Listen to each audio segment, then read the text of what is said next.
I wanted to make a documentary to like really illustrate the impact that this has on people and how dangerous it is and how we can all fall victims if we're not educated.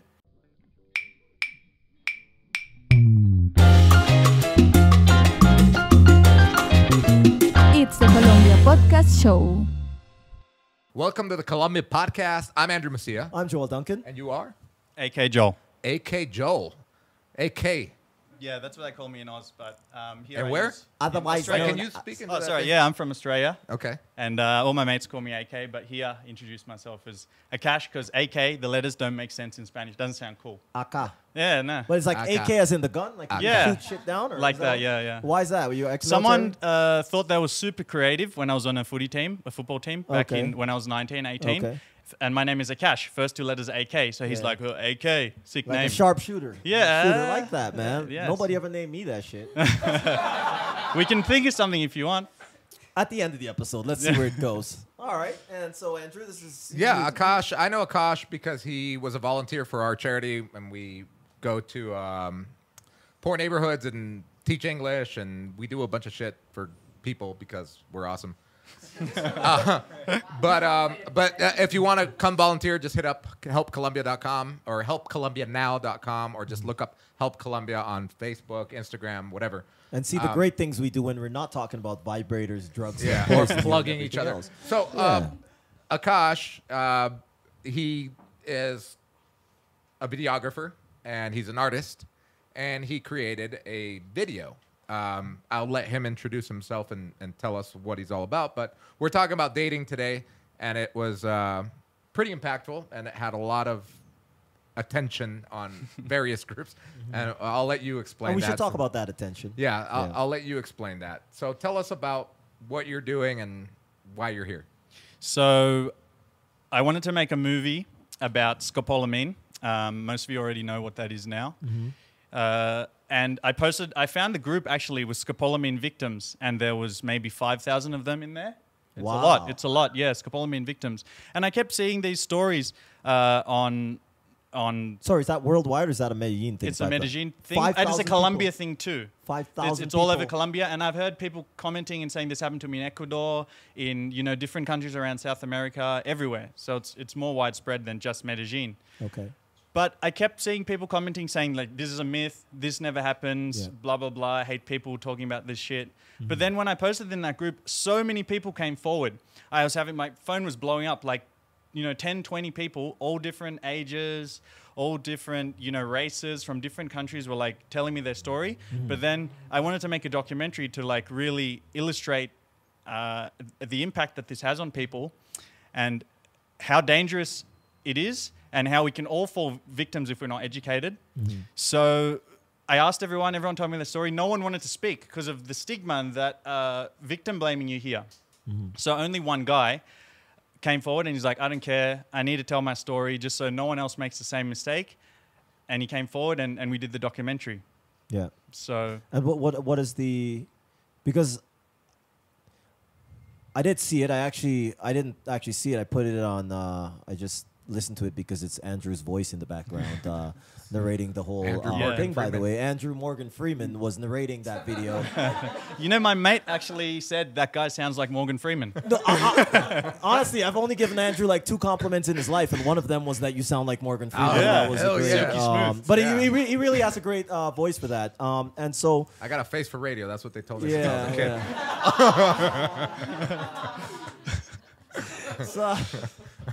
So you talk about it got response. Andrew said it got a lot of response, and it did. It moved faster than any video we've ever made. I've made some deep shit out there on this podcast. Never moved that fast as much as your video did, and there's a great reason because of probably that person sharing a genuine story, which is what I hope will happen with Mr. Block's story and other yeah. things. So what was the response in general to your video? So I would say I don't want to throw everyone under the bus, just some people. But it was generally like 50-50, I'd say. A lot of people really supportive, saying you're very brave. Thank you for telling this story. It happened to me. And other people coming out and having a little community and, telling their story, getting it off their chest. But there was a lot of other people who were like, this guy's an old gringo, stupid gringos, they deserve this shit. Sex tourism, and just hating, instead of just listening to a story and being like, let's not let this happen again. Yeah. But they were just not seeing the message, but just putting their own, their narrative issues on behind it, narrative. Yeah. So a lot of hate for poor Eric, who just wanted to help someone. Now, what was like the most hateful thing that you heard? A lot of stuff about the age difference. If anyone hasn't seen the video, he's 54-year-old guy. 54-year-old guy went out with a 28-year-old who's not even super young. Anyways, like that's a woman. She can make her own fucking decisions. Right.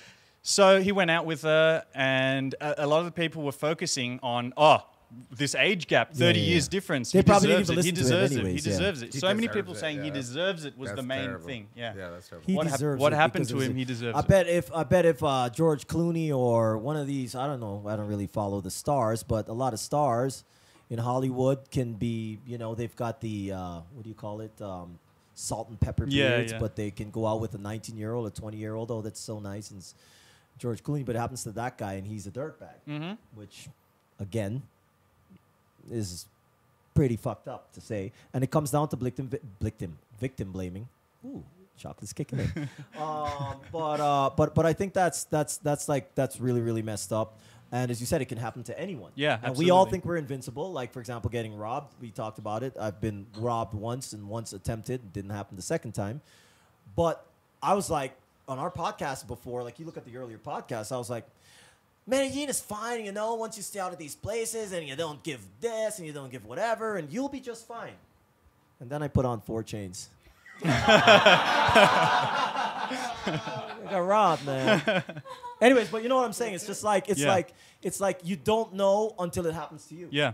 And I think Laura was telling me because of the one person we not call names. I think he got robbed hundreds of thousands of dollars. And by the way, this Scopolamina thing in crypto, like, let me tell you something. There's no girl from the ghetto with a little bit of dragon's breath blowing it in your face and robbing your crypto.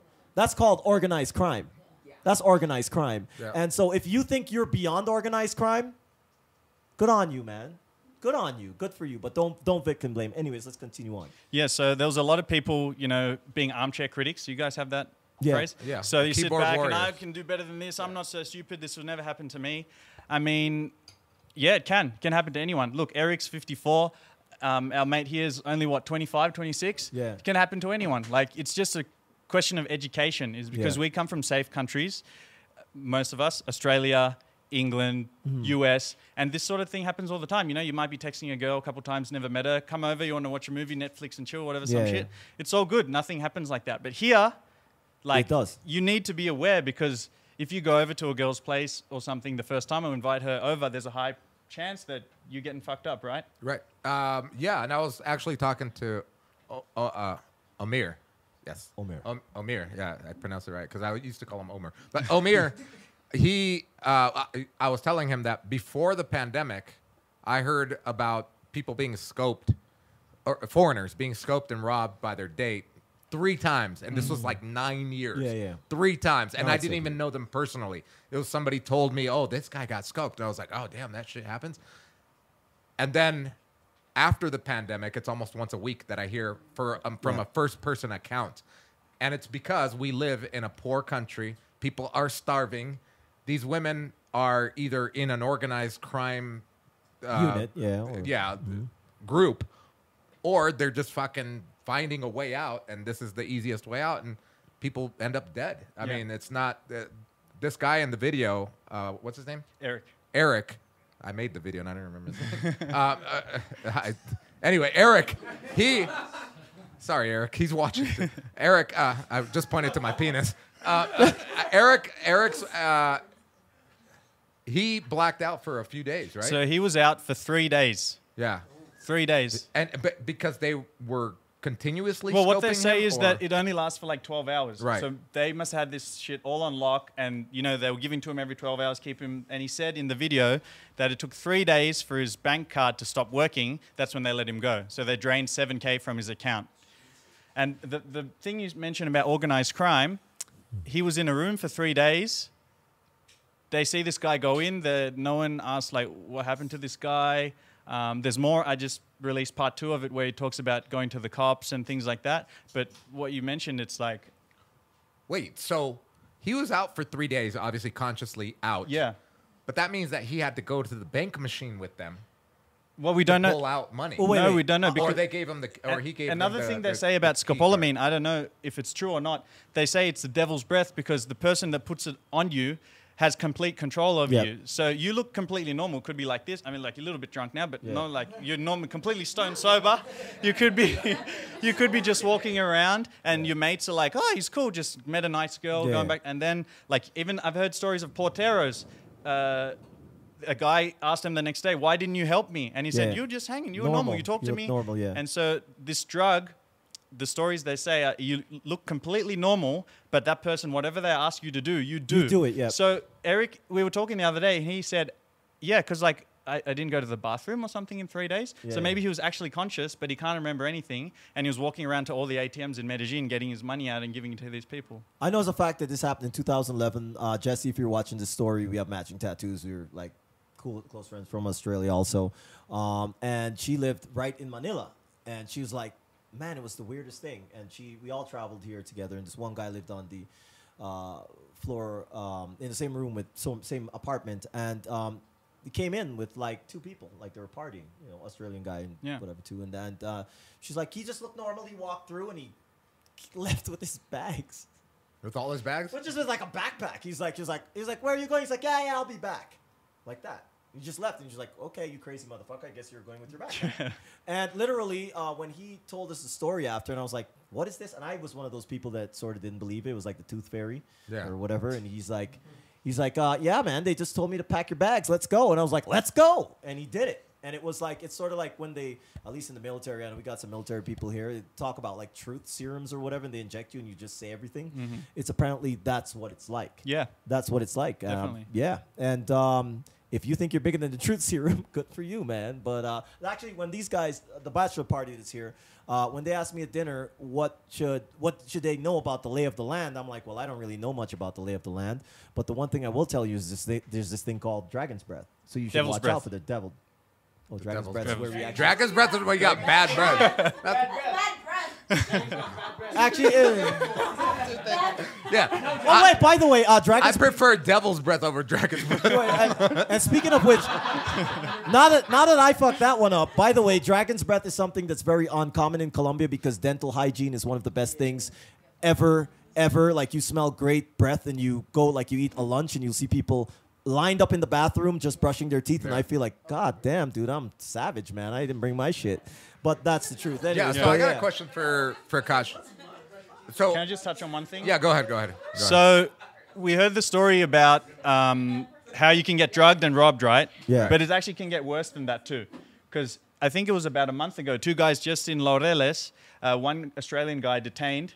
All they said, they don't reveal too many details, but they said he met a girl on a dating app and he was detained and beaten and robbed. And another guy, Colombian Venezuelan. So it's not just Foreigners. gringos. Oh, yeah, gringos. So yeah. Colombian Venezuelan detained and killed from meeting someone on a dating app. So don't do dumb shit like going straight over to a girl's house you just met, because that's acceptable in our countries, but here it doesn't happen. So you need to vet, and be completely sure you know who you're going out with. All the forms of social media, meet in a public place, meet a few times. You don't need to smash first day all the time. Just relax a little bit, chill out. And have fun. Yeah. And have fun. And have fun. Yeah. Hey, man. Yeah. Hey, so we got the 1 minute mark on this one. We got to cut this one. But thank you very much for sharing your story again. And I hope everybody checks your documentary out. What's your documentary called on YouTube? It's called Drugged on Tinder. Nothing to do with Dragon's Breath? Yeah, it's Okay, Nothing- drugged on just Tinder. can be if Drugged you on want Devil's to. breath, not drunk. Drugged on Tinder. Drugged on Tinder. Yeah, and one more time, your name is? AK Joel. Remember Oh, where Akash. you've seen it first and last. Thank you so much for coming out. Thanks for having me. Cheers.